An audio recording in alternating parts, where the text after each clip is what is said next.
Olá, todo mundo sabe que o Brasil é um país de uma diversidade incrível, né? Uma mistura de culturas, de gente, é algo único no mundo.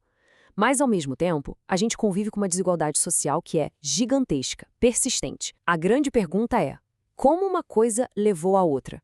Para entender isso, a gente precisa mergulhar na nossa história. Pois é, essa é a questão central que vai guiar nossa conversa. Como que essa diversidade toda virou sinônimo de desigualdade? Porque, vamos combinar, isso não é um processo natural, não acontece por acaso. Na verdade, foi uma construção histórica cheia de decisões, interesses e ideologias que foram moldando a sociedade brasileira ao longo dos séculos. Para a gente conseguir entender essa jornada, que é bem complexa, nosso roteiro vai ser o seguinte: primeiro a gente define os conceitos básicos, depois faz uma viagem pela fundação colonial do Brasil, passa pela abolição, analisa o tal projeto de branqueamento e, no final, a gente conecta todos esses pontos com os dias de hoje. Certo. Então, vamos começar com as ferramentas. Antes de olhar lá para trás, para o passado, a gente precisa entender direitinho o que estamos procurando. Como é que uma ideia, uma coisa que está na cabeça de alguém, se transforma num muro, numa barreira real na vida de outra pessoa? É tipo uma escadinha, um degrau levando ao outro. Tudo começa com o estereótipo, sabe? Aquela generalização, aquela imagem simplificada. Isso, por sua vez, alimenta o preconceito, que já é um julgamento negativo baseado nesse estereótipo.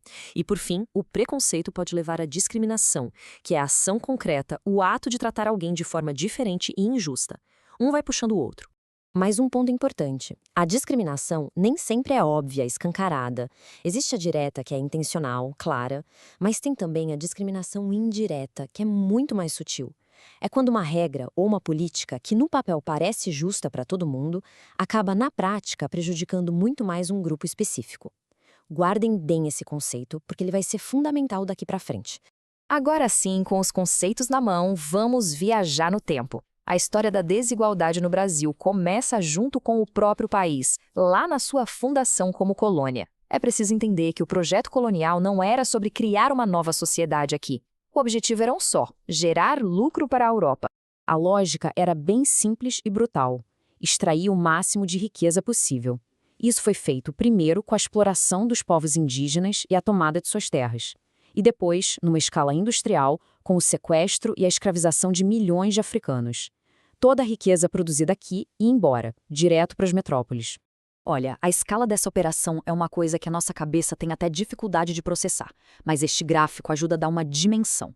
Pensa só, por mais de 350 anos, o tráfico de seres humanos foi o grande motor da economia. A linha azul mostra a quantidade de pessoas embarcadas à força na África a cada ano. A vermelha, as que de fato sobreviveram à travessia desumana para desembarcar no Brasil. Para ter uma ideia do volume, no auge, em um único ano, foram quase 120 mil pessoas embarcadas. 120 mil. É um número que ajuda a gente a visualizar a dimensão humana de uma tragédia que durou séculos. E é aqui que a gente esbarra na maior contradição daquela época. Enquanto na Europa se falava em liberdade, igualdade e fraternidade, esses ideais pareciam não valer do outro lado do Atlântico. Aqui, a liberdade de alguns era construída diretamente sobre a ausência total de liberdade de milhões de outros.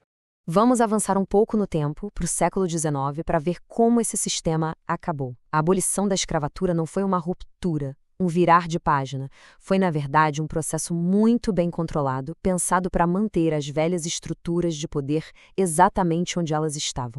Presta atenção na sequência dos fatos. Em 1850, o tráfico de pessoas escravizadas é proibido. Só que, 2 semanas depois, aprovam a Lei de Terras. Qual era a pegadinha? A partir dali, terra pública só podia ser adquirida com compra. Isso bloqueou o acesso à terra para toda a população que seria liberta e que, obviamente, não tinha dinheiro. Então, a liberdade veio em 1888, mas veio sem a terra, que era a base da riqueza na época. Então, o ponto crucial é esse. Foi uma abolição incompleta. As correntes foram, de fato, removidas, mas todas as portas para a cidadania de verdade, para a oportunidade econômica, foram trancadas. E o sistema legal agiu rápido para manter o controle. A capoeira virou crime. A vadiagem, ou seja, não ter um emprego formal, também. Expressões culturais e religiosas passaram a ser vigiadas pela polícia. E, para completar, uma lei anterior já impedia analfabetos de votar, o que, na prática, excluía a imensa maioria dos recém-libertos. O controle continuou, só que agora com as ferramentas da lei. Depois da abolição, a elite brasileira se fez uma pergunta: e agora? o que a gente faz com essa população negra e mestiça tão grande? A resposta foi um projeto ideológico e político, baseado no que se chamava de racismo científico na época. Essa frase é chocante, mas ela foi dita por um representante do Brasil num congresso internacional em 1911, e ela revela, sem meias palavras, qual era o objetivo: fazer a população negra literalmente desaparecer com o tempo através da miscigenação. A ideia era branquear o país. E essa pintura famosa, A Redenção de Cã, é a representação visual perfeita dessa ideologia. A gente vê 3 gerações. A avó, negra, agradece aos céus por quê? Porque sua filha, mestiça, teve um filho de pele branca. Na visão da elite, este era o retrato do progresso para o Brasil. O nome dessa pseudociência era eugenia.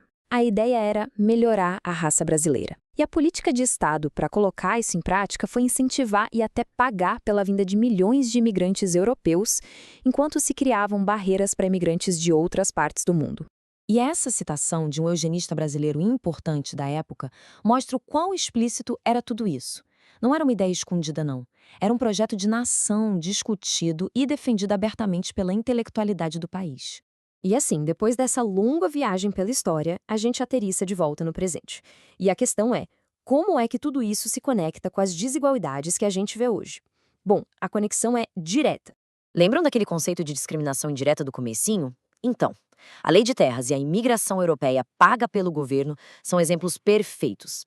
Elas não diziam proibido para negros no texto da lei, pareciam neutras. Mas, na prática, o efeito delas foi criar barreiras gigantescas para um grupo e dar vantagens enormes para outro.